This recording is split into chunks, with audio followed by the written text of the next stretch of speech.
Hello students, कल हम लोगों ने देख लिया था सिंपल एवरेज मेथड। ठीक है, कल हमने लिखा था सिंपल एवरेज मेथड को कैसे रफली सॉल्व करते हैं। कल जो हमने बैलेंस में लिखा था क्वांटिटी रेट अमाउंट, सेम वही चीज है। बस क्या करना है आप लोगों को, इसको हमने वर्किंग नोट को बैलेंस में लिख दिया था, वर्किंग नोट को आपको अलग से बनाना पड़ेगा, बस और कुछ नहीं करना है। एक बार रिवीजन कर लेते हैं। सिंपल एवरेज मेथड क्या होता है?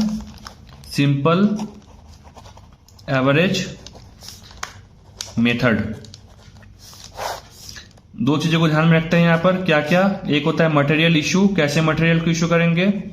मटेरियल इशू कैसे करेंगे? कल हमने बताया था by following FIFO method. Material issue करेंगे फीफो मेथड से। और रेट कैसे डिसाइड होगा? रेट डिसाइड होगा जो रेट बैलेंस में दिया है, बैलेंस में जो रेट है उस रेट का हमें क्या करना है? सिंपल एवरेज निकालना है। सिंपल एवरेज निकालना है। दो चीजें ध्यान में रखना है। मटेरियल इशू कैसे होगा? फीफो के हिसाब से होगा। रेट क्या होगा? जो रेट बैलेंस में दिया है उसी को आपको सिंपल एवरेज करना पड़ेगा।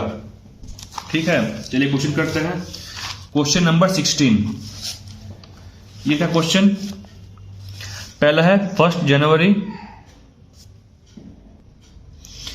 ये है क्वेश्चन नंबर 16। ठीक है, इसमें 1 जनवरी को क्या किया है? परचेस किया है 2000 यूनिट 10 रुपए के हिसाब से। लिखिए जनवरी 1 2000 यूनिट 10 रुपए के हिसाब से परचेस किया है 20,000। 2000 यहां पर 20,000 10। ठीक है, अब क्या किया है? इशू किया है 1000 यूनिट को इशू किया है 7 जनवरी को। जनवरी 7 1000 यूनिट हमने इशू किया है। 10 रुपए के रेट से इशू होगा 10,000। हमने 2000 यूनिट हमारे पास था, इसमें से 1000 यूनिट हमने क्या किया? इशू कर दिया। कितना बचा? 1000 यूनिट बचा। हमारे पास 20,000 रुपया था, 20,000 से 10,000 रुपया इशू कर दिया, दे दिया, बचा 10,000 रुपया। इशू मतलब होता है माइनस। अब यहीं पर आपको वर्किंग नोट बनाना पड़ेगा। कैसे बनेगा? देखिए working note.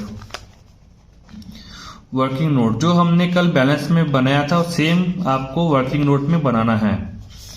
Jain 1 quantity rate amount लिख लिए। जनवरी 1 में 2000 था, 1000 2000 ये 20,000। ठीक है, जनवरी 7 यहां पर हमने क्या किया था? इशू किया था, मतलब लेस हो जाएगा 1000। रेट था 10,000। क्लियर है? जनवरी 7 का बैलेंस कितना बचेगा? 1000 बचेगा। 10 के हिसाब से 10,000। क्लियर है? अब क्या होगा?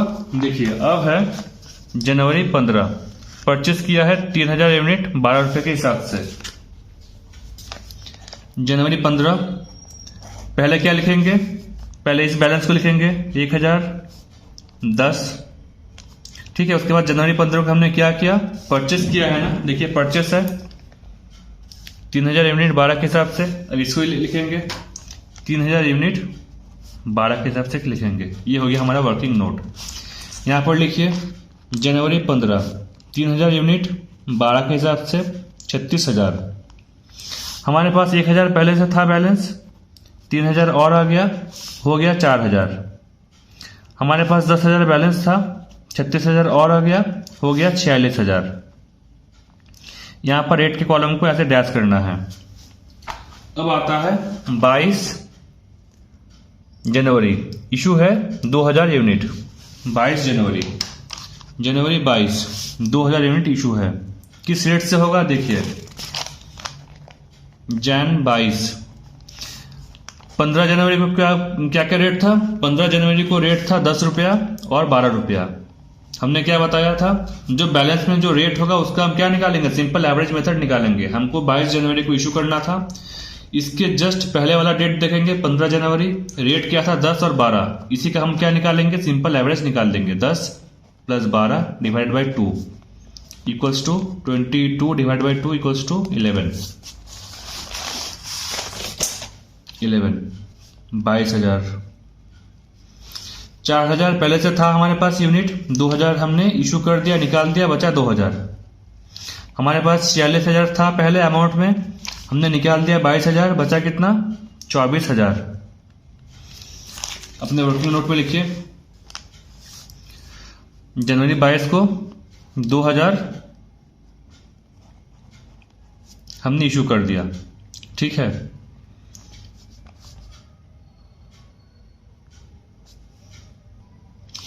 अब ध्यान से देखिए, हमने क्या बोला था, बैलेंसिंग कैसे करेंगे? बैलेंसिंग करेंगे एज पर फीफो मेथड।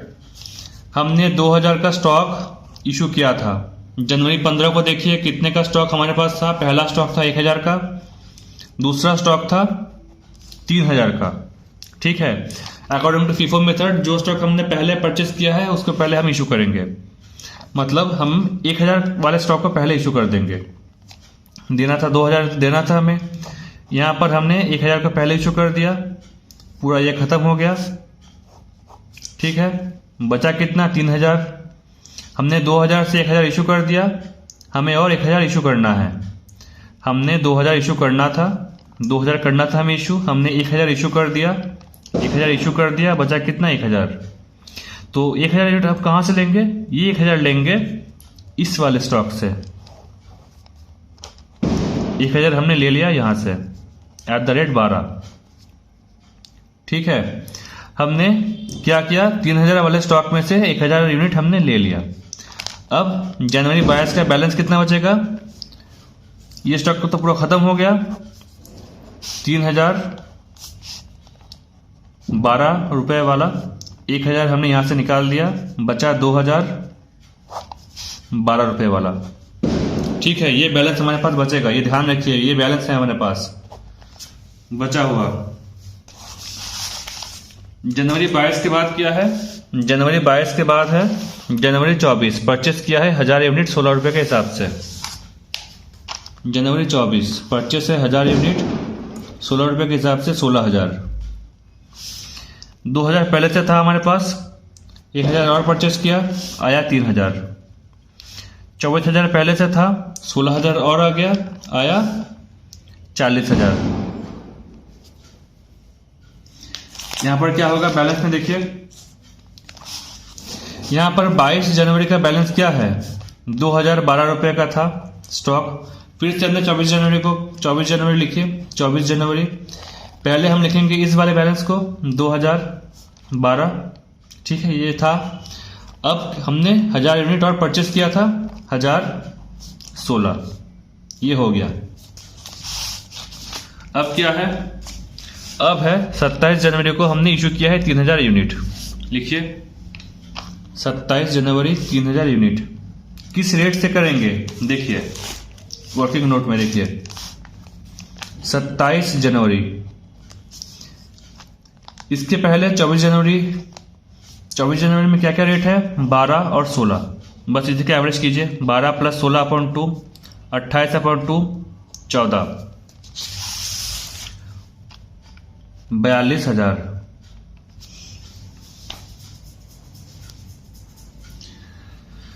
ठीक है, 42,000। अब यहां पर भी नील हो गया, यहां पर भी नील हो गया। ठीक है, हमारे पास 3000 का स्टॉक हमें देना था, 3000 का स्टॉक हमारे पास था तो हमने पूरा दे दिया, नील हो गया बैलेंस। अब यहाँ पर अमाउंट में माइनस आ रहा है, देखिए अब यहाँ पर हम अमाउंट में कुछ लिखेंगे ही नहीं। क्यों नहीं लिखेंगे? यहाँ पर अब अमाउंट में मैं कुछ नहीं लिखेंगे। क्यों? क्योंकि हमारे पास बैलेंस नहीं बचा है। 3000 था, 3000 हमने दे दिया, खत्म कहानी। ठीक है, तो ये हो गया हमारा क्लोजिंग स्टॉक। हो जाएगा हमारा क्लोजिंग स्टॉक, लिखिए क्लोजिंग स्टॉक इक्वल्स टू नील। और अमाउंट इशूड में क्या होगा? इशू कॉलम में जितना भी अमाउंट है 10,000 प्लस 22,000 प्लस 42,000, इन तीनों को ऐड कर दीजिए। कितना होगा? 10,000 प्लस 22,000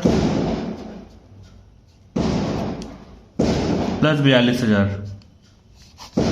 2 2 4 4 2 6 7 74,000। ये हो गया आपका आंसर। यही आंसर आपका आया है 74,000। अमाउंट क्लोजिंग इन्वेंट्री नील। ठीक है, तो ये था। इसमें क्या करना है? बस ऐड करके लिखना है और यहां पर आपको एक वर्किंग नोट बनाना पड़ेगा, बस और कुछ नहीं। चलिए आज के लिए बस इतना ही। Thank you.